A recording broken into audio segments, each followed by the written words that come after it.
Hello, friends. Our today's topic is William Wordsworth. इनकलाब France के वक्त वर्ड्सवर्थ फ्रांस में था। उस इनकलाब ने उसके अंदर फ़िक्री जज्बाती सतह पर एक नया बलबला पैदा किया।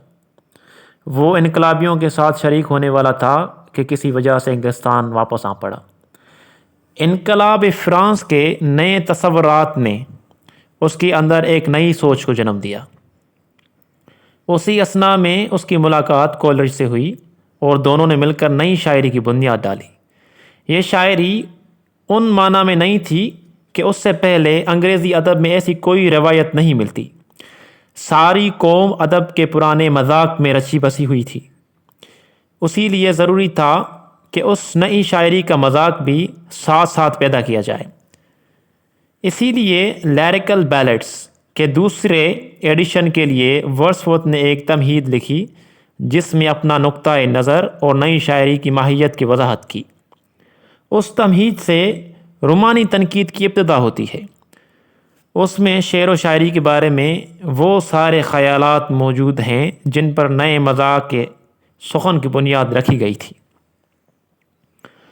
वर्ड्सवर्थ की तमहीद उस ऐलान से शुरू होती है कि शायरी बादशाहों और अमरा व नवाबीन के लिए नहीं है।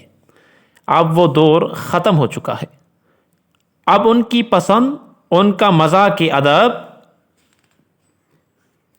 उनके मौज़ूआत और मयार ज़ुबान शायरों के लिए रहनमा असूल दर्जा रखते थे।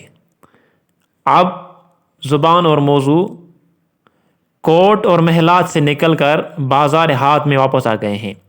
वर्ड्सवर्थ ने लिखा कि उसका मकसद आम ज़िंदगी से मौज़ूआत हासिल करके उन्हें शायरी के रूप में पेश करना है। वो देहातियों के मयार बताता है, उनकी तारीफ़ व तौसीफ़ करता है, उनकी ज़ुबान को शायरी की ज़ुबान बनाना चाहता है। वो ये भी कहता है कि क्लासिकियों ने शायरी पर एक बनावटी और मसनूई तर्ज मुसल्लत कर दिया था।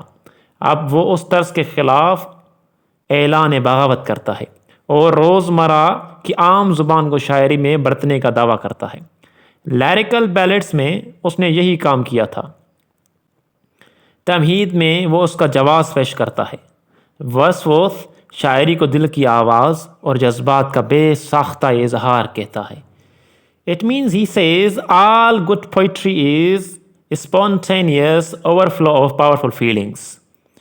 उसे शहरी ज़िंदगी से दिलचस्पी नहीं है। उसका ज़ाविया नज़र यह है कि नेचर के साथ रहने वाला इंसान शहरी आदमी से बेहतर है।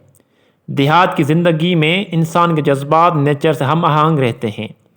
उसी लिए देहात और मनाज़र कुदरत फितरी शायरी का बेहतरीन मौजू हैं।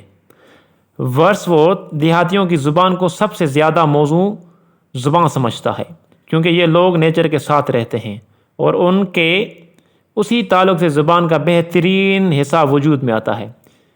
यही वो मकाम है जहाँ वर्ड्सवर्थ गलत रास्ते पर पड़कर बहुत दूर निकल जाता है। उसी फ़िक्री गलती की इस्लाह कोलरिज करता है।